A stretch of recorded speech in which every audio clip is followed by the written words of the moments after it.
Армысыздар, құрметті телекөрермендер. Бүгін бізде иман нұры діни танымдық бағдарламасы. Барлықтарыңызға бүгінгі келіп жеткен жұма мүбәрак болсын. Бүгінгі біздің бағдарламамызда талқылайтын тақырыбымыз білімнің артықшылығы болмақ. Алдымен студиямызға келген қонақпен таныс болалық. Дінтанушы, белгілі философия ғылымының кандидаты Сандыбаев Жалғас Садуақасұлы. Жалғас Садуақасұлы, біздің студиямызға қош келдіңіз. Жұма мүбәрак болсын сізге де. Рахмет. Жалпы мынау білім туралы бүгінгі сізбен келелі сұхбат құрмақ ойымыз бар. Алдымен жалпы исламда жалпы мынау білім туралы қандай анықтама айта аласыз? Білім дегеніміз не өзі? Жалпы дініміз исламда білім дегеніміз көзге көрінетін және көрінбейтін, яғни ғайып нәрселер жайында да сенімді ақпарат, білімге ие болу. Кейін біліміміз жалпы айн және кифая болып бөлінеді. Себебі Құранда Алла тағала «Уәмә халақтул джинна уәл инса илля лиябудун» дейді. Садақаллахул азим. Мен яғни адам баласын және біз білетін жын әлемін өзіме құлшылық ету үшін жараттым дейді. Енді парыз айн дегеніміз әрбір адамның, әрбір тұлғаның, әрбір азаматтың сол дініне қатысты белгілі өзіне жетерлік құлшылықты білу. Ал парыз кифая дегеніміз бұл медицина, немесе инженерлік, немесе архитекторлық бірнеше адамның білсе, қоғамға жетерліктей борышы, парыздық түсетіндей білімнің түрі. Жалпы енді осы білімнің артықшылығы не деп ойлайсыз? Білімнің артықшылығы біріншіден Алла тағала Құранда «Астағфиру билля Хәл ястауиллазина я'ламуна ва ла я'ламун» дейді. Яғни білетіндер мен білмейтіндер тең бе?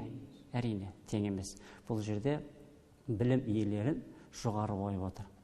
Екіншіден аят бар: «Шахидаллаху аннаху ла илаха иллаху». Садақаллахул азим, яғни Алла тағала ең бірінші бар екеніме өзім куәлік беремін. Кейін «Вәл мәләикәту» дейді. Періштелер. Үшіншісі «Улул илми қаиман бил қист». Шындықты айтатын ғалымдар дейді. Қараңыз, бірінші Алла тағала бірінші өзін, екінші періштелерді, үшінші мәртебеге ғалымдарды қойып отыр. Артықшылығы осында. Осыдан бұл дүниедегі және һәм ақыреттегі де ғылымның артықшылығын білуге болады. Енді Жалғас Садуақасұлы, жалпы пайғамбарымыздың хадисінде көптеген осы білімнің артықшылығы, пайдасы туралы. Рас, мен енді сөзін жандандырайын. Мынау пайғамбарымыз алейхиссаламның «Бабул илм» деп айтып кеткен сахабасы бар, Хазіреті Али. Бұл кісі ғылымның қақпасы, ғылымның қайнар бұлағы танылған. Бірде 10 яхуди келеді. Осы пайғамбардың Хазіреті Али жайында айтқан ғылымдығы, білімдігі рас бекен деп сынау үшін 10 яхуди келіп бір сұрақ қояды. Хазірет Алиге. Білім артық па, жоқ әлде дүние артық па? Байлық, дәулет. Сол уақытта ол кісі бір сұраққа 10 түрлі жауап береді 10 адамға. Мысал ретінде айта кетейік, біріншісінде әрине білім артық байлықтан. Неге?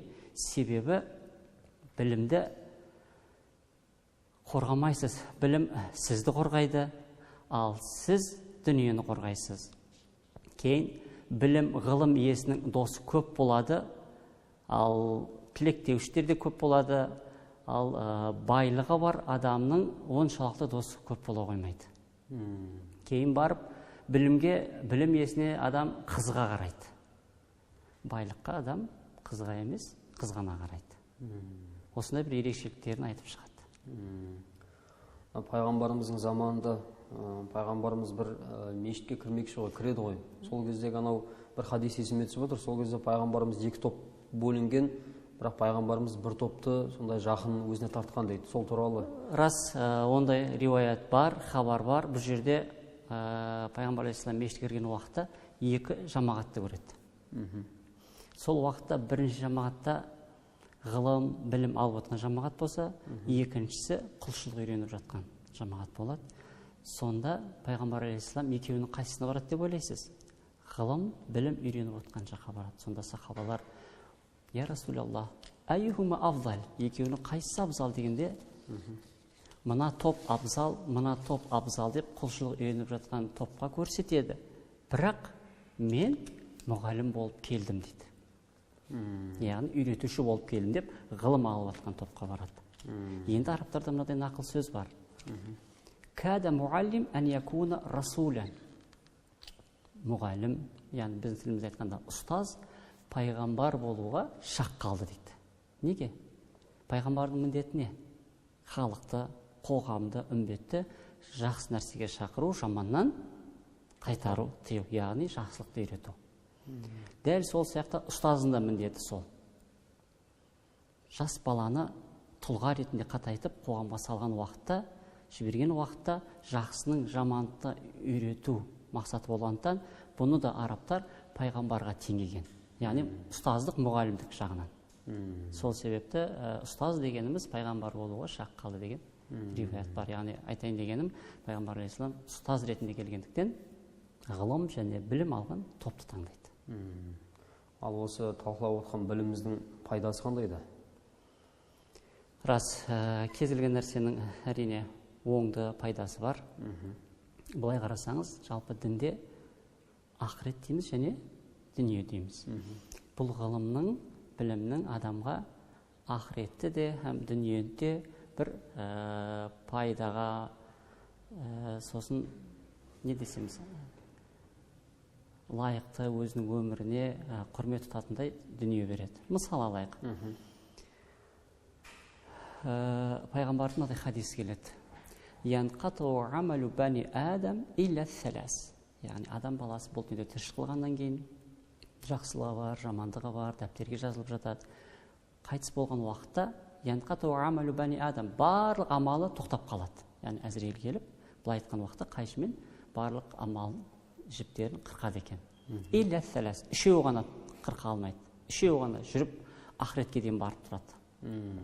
Сонда сахабалар таң қалысады.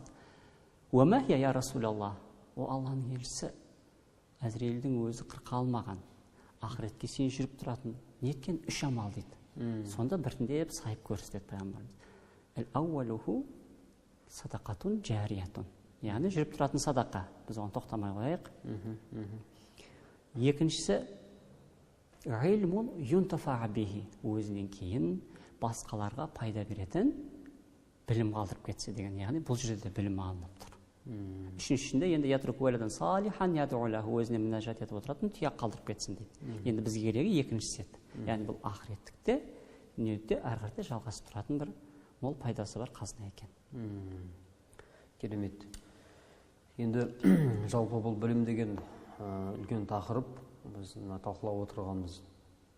Ол білімді адам болу, білімді игеру дегенде бір өз алдына үлкен еңбек қажырды талап ететін дүние.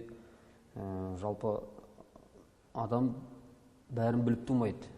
Ол ортаға, жүріске, үйреніске, оқуға байланысты ол бір нәрсені игереді. Сіздің ойыңызша білім адамға қалай келмек? Бұны қазақ өте жақсы айтқан. Білім инемен құдық қазғандай. Білімді қалай жерді мысалы құдық қазаласыз ба инемен? Қазамайсыз, бірақ соны мысал ретінде көрсеткен қандай қиындық екен. Мынау әсіресе біздің Орта Азияда ұстаздың алдында тікелей отырған, немесе медреседе оқыған азаматтарымыз жақсы біледі. Мынадай ибара дейді, бір фразеологиялық тіркес бар. Ат-такрару ахсан уалау кана 180 дейді. Яғни 180 дегеніміз 180, яғни ғылым қайталау арқылы. Ғылымға негізі ғылымды шақырмайды отырып алып, былай ғылымға барады дейді. Себебі ғылым сондай дүние. Енді ертедегі ізгі кісілердің мысалынан, өмірінен үзінді келтіретін болсақ. Бірде Хаммад бин Сәлман деген кісі болады. Бұл ғалым кісі заманында. Енді осы кісінің заманында Мұхаммад бин Сүлейман деген сұлтан болады. Осы хабар жеткізіп атқан шәкірт айтады. Мен сол ұстаздың үйіне барып отырған уақытта қақпаны, есікті біреу қақты. Сол кезде қызын жұмсады дейді. Көрші қызым, кім кеп тұр деген уақытта қызы шығып, Мұхаммад бин Сүлейманның елшісі келіп тұр дейді. жалғыз өзі кірсін деп ғалым айтады. Жаңа Хаммад бин Сәлман.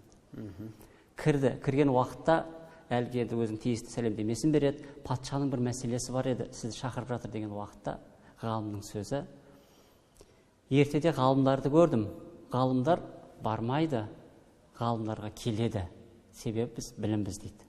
Осы сәлемдемені бергеннен кейін барып, белгілі уақыттан кейін есік тағы қағылады дейді. Сөйтсе, қызы тағы шығып көреді, кіріп әкесіне: патша келіп тұр дейді. Мұхаммад бин Сүлейманның өзі келіп тұр екен. Жалғыз өзі кірсін деп тағы айтады. Осылай риуаятта келеді. Ол кісі кіреді. Кіргеннен кейін барып, ғалымға: бір сұрағым бар еді деп сұрағын қояды. Жауабын алғаннан кейін: мен осы сізді көрсем деп патша әңгімесін әрі жалғастырады. Бойымды діріл билейді дейді. Сол кезде Хаммад бин Сәлман есімді ғалымның айтқан жауабы патшаға: егер ғылымды алып, оны Алланың разылығы үшін жұмсайтын болса, ол ғалымнан атраптағының барлығы қорқады дейді. Ал егер ғылымды алып, дүние үшін жұмсайтын болса, ол ғалым атрапынан қорқады дейді. Басқалардан қорқады дейді. Біздің кезімізде ғылымға бармайды, ғылымға келеді деп жауап береді. Орай келген айта кетейін, негіз қарасаңыз, жаңа мен айттым, ғылымды әбден іздеумен, кейіннен барып 180 мәрте қайталаумен келеді дедік қой. Афатул илми нисян дейді. Хадис бар. Яғни ғылымның апаты ұмытшақтық. Нисян дегеніміз ұмыту. Ал адамның араб тіліндегі сөзі түбірі инсан дегеннен шығады. Инсан дегеніміз нисян, ұмыту. Яғни біз қайталап тұрмасақ, білетін нәрсемізді ұмытып қалады екенбіз. Осындай нәрсе. Себебі мен ғылым алам, мен білім алам деп әрине адамда талпыныс болады. Бірақ оны ары қаратай жеткізуге жігер керек. Ертеде, орта ғасырда әсіресе ұстаз және шәкірт деген тұжырымдама болған концепция. Ұстаз ва талиб деген. Ұстаздың алдына шәкірт келген уақытта тізелеп отырған кезде оның бойындағы ең бірінші мінезіне қарайды екен. Өкінішке орай қазір дінге басырып жүрген қызуғанды жігіттеріміз бар, бірақтан бойынан сол мінез көріне бермейді. Неге дейсіз? Ананың зеректігіне, ақылына қарамайды екен ұстаз. Жаңа концепцияда айтылады тұжырымдамада. Оның тәрбиесіне қарайды екен. Неге десеңіз, егер адамның бойында көркем мінезі немесе тәрбиесі болмаса, келешекте бұл ғалым емес, залым болады дейді екен. Ең бірінші тәрбие керек дейді. Дұрыс айтасыз, ең бірінші тәрбие демекші Абу Насыр әл-Фарабидің сөзі қателеспесек, тәрбиесіз алынған білім адамзаттың қас жауы демек. Дәл солай. Бұл жерде біліммен қатар әрине ол тәрбиеңде ерекше рөл ойнайтыны ақиқат. Енді жалғасады бақасылы, келесі сұрағымыз: осы білім жинаған адам, мүмкін ғалым, жалпы білімнің зекеті қаншалықты? Зекеті бар ма білімнің? Рас. Мен осы сұраққа жауап бермесем, әл-Фараби туралы айттыңыз ғой сіз. Мен соған да бір тоқталып кетсем. Жақсы. Өйткені бұдан бұрынғы сұрақ ғылымның қалай алынады дедік қой. Енді ойлап қараңызшы, әл-Фараби деген кім? Бұл Фараб жеріне шыққан, бүгіндегі отырар деп танимыз. Енді отырар қайда? Ал сонау кездегі Бағдатыңыз, одан қалды бүтін әлемге тараған ғылымды қараңыз. Негізі бұл кісі әл-ұстаз әл-әуәл болды, әл-сәни болды. Әл-муаллим әл-сәни, екінші ұстаз. Неге? Себебі нәсілі араб емес, тілі араб емес. Бірақ сонша тілді, ғылымды білген соншалық, бұл кісі грек ойшылдарының еңбектерін, өздерінің тұқымдары, ар жағындағы діндес, мәдениеті жақын халықтар аудара алмаған нәрсені бұл кісі комментатор, великий комментатор дейді, аударып, ол уақытта ғылым тілі, араб тілі, араб тіліне аудару арқылы не істеді? Танылды. Тағы бір жағдай, рас бұл кісіні жалпы әлемде, оны енді екінші мұғалім деп айтып отырған Орта Азия ғалымдар емес, немесе қазақ халқы емес, бұны әлем мойындап отыр. Ал енді әуен немесе музыка саласында бұл кісінің үлкен бір шығармасы бар, әл-мусиқ әл-кабир деген үлкен большая книга музыке. Музыка саласында бұл кісі әл-ұстаз әл-әуәл, бірінші ұстаз дейді. Ол жерден сұлтанның тапсырмасымен жалпы дүниеде, әлемде музыкалық аспаптардың қандай түрі бар екен, және оның қандай сүйектен, қандай ағаштан, қанша шекті екенін жазып, 1200 беттік дейма шығармасы бар. Зекетке келейік. Зекет. Жалпы араб тіліндегі бұның мағынасы зекет дегеніміз не? Бұл тазару. Садақа беріп тазарып жатады. Әрине, барлық нәрсенің зекеті бар. Сол сияқты ғылымның да зекеті бар. Мынау ертеде қарияларымыз айтатындығын. Шырағым, егер мынау Құраннан бір әріп үйренсең, соны өзгеге үйрету парыз екен.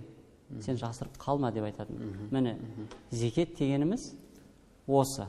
Егер сіз бір нәрсені үйрендіңіз, білімді үйрендіңіз, ғылымды үйрендіңіз, кейін оны өзгеге беру, ол зекет. Осы арқылы ол тазарады. Жаңа жоғарыда айтып кеткен Хазіреті Әлидің білім артық па, байлық артық па деген уақыттағы жауабының ішінде осы да келетін еді. Білімді берсең азаймайды. Малды берсең азаяды. Білім керісінше сіздің тайға таңба басқандай айтқан сайын ол жадыңызда қала береді. Керемет. Енді сізге бір қоғамдағы бір өткір мәселенің сұрақ қылып қойғым келіп отыр. Өйткені біз бұл қоғамда жүргеннен кейін әртүрлі ақпаратпен кездесеміз, соқтығысамыз. Және бұл соңғы сұрақ. Қазір діншіл, әсіре діншіл дейміз бе, діншіл жастар көп қоғамда. Әрине, дінге адамдардың келуі ол көз қуантарлық дүние. Бірақ сол дінге келуші жастардың ішінде де жаңағы бір қарын майды бір құмалақ шірітетін секілді сондай бір арасыра құмалақтар бар. Олар дінді терең түсінбеген, діннің артықшылығын білмегендер әрине. Соның ішінде біздің мынау имам Азам Абу Ханифа мазхабынан тыс болған кейбір өрен жастарымыз әсіресе. Мынандай бір мәселе бар. Біз тек қана ислам дінін сусындауымыз керек. Тек қана араб тілін меңгеруіміз керек. Басқа ілім, басқа ғылым салалары бізге қызықтырмайды. Пайғамбардың тек жаңа сүннеті, Құран, Алла Тағаланың кәләмі, осыны үйреніп, осымен ғана біз өміріміздің мәні мәйегі осы ғана. Басқа ғылым адыра қалсын. Заңгерлік па, медицина, ғарыш болсын, физика, химия, басқа ғылым жетерлік бізде әрине. Оның барын ысырып қойып, тек қана дін болсын деген қағида. Сіз қаншалықты бұнымен келісесіз немесе келіспейсіз? Өзге ғылымның орны қаншалықты дін үшін? Рахмет, сұрақ жақсы, күрделі, бүгінгі қоғамымыздағы өзекті мәселенің бірі. Мен жалпылама түсіндім ойыңызды. Мына мазхабтың мойындамайды кейінгі шығып жатқан жат ағымдар, ол ваххабизм болуы мүмкін, ол басқа да бір ағым болуы мүмкін. Әрине. Былай дер едім. Рас, жаңа тақырыптың басында біз айтып кеттік. Адам өзінің Раббысына, өзінің жаратушысына құлшылық ететіндей белгілі бір дәрежеде ғылым алсын. Оңды, солды, обал, сауап, жақсы, жаман, залым, ғалым деген нәрсені ажырататындай. Енді сол жігіттерге сұрақ қойыңызшы сіз. Олар әдетте халифалық мұсылман қоғамы деп жатады. Ал енді қоғамда медик керек па? Архитектор керек па? Тарихшы керек па? Керек. Жоқ әлде барлығымыз бір саламен ғана жүруіміз керек пе? Ауырып қалса ол дәрігерге барғысы келеді. Сөйтеді тағыны, астағфирулла, ол еркек екен, мен әйелімді апарғым келеді, оған көрсеткім келмейді дейді. Көргім келмейді дейді. Немесе әйел кісі екен, мен ерім оған қалай көрінем, ол харам ғой деп айтып жатады. Ал енді ойлап қараңыз, егер сол мамандықтарды мұсылмандар алмаса, мұсылмандар сол қоғамда осындай маман болмаса, ол кезде қоғам қалай құрылады? Екінші жағдай, тарихтан мысал келтірейін. Ертеректе Бағдатта белгілі бір ғылым, академиялық ғылым орны болған, ол Дарул Хикма, немесе Байтул Хикма деп атады, даналық үйі. Бұл тарихта бар нәрсе, мәлімет. Енді қараңыз, сол жердегі Сайфуд Дәуле болсын, патшасы, сұлтаны, шарты не еді? Егер сіз сол жерге, сол даналық үйіне барған уақытта қолыңызда қандай кітап болсын? Ол Үндістанның кітабы ма? Ол гректердің кітабы ма? Ол Қытайдан келген дүние ма? Соны алып ғалымдарымыз, соның салмағына қарай өлшеп, сізге күміс дирхам беретін. Яғни білімге, ғылымға осылай жігерлендіретін. Ананы алып, бұл да ғылым, бұл да білім деп, оны құнды етіп сақтар еді. Сондықтан мұндай бір жақтылық ол қателесу болып табылады.